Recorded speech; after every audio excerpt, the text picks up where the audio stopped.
धनु बाटे भारत हमर देशवानु जी, जहाँ जन्मे कृष्ण सभ्यता संस्कृति संस्कार वानु जी, यहाँ बाटे जप।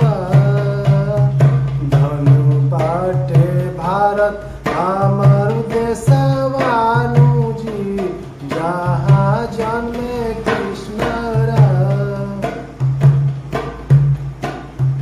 गीता रामायण उच्चरे सबु नर नारी, दुनिया में भारत बाटे शांति के पुजारी।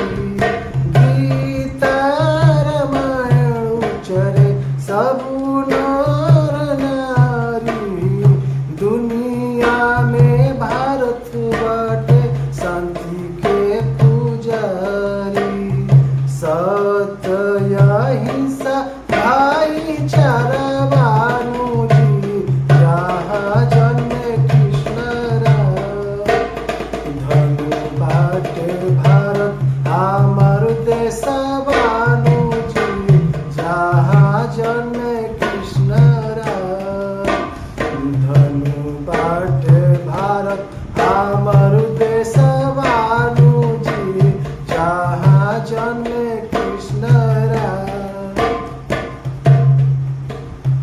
अनेकता में एकता के यहाँ हमारी बा, भले ही अलग अलग सबके पोशाक बा, भले ही अलग अलग सबके पोशाक बा।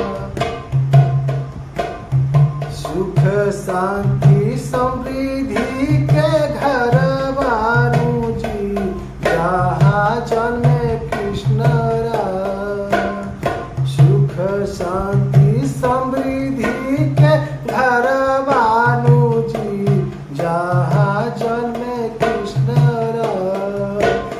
धनु बाटे भारत हमर देशवानु जी, जहाँ जन्मे कृष्ण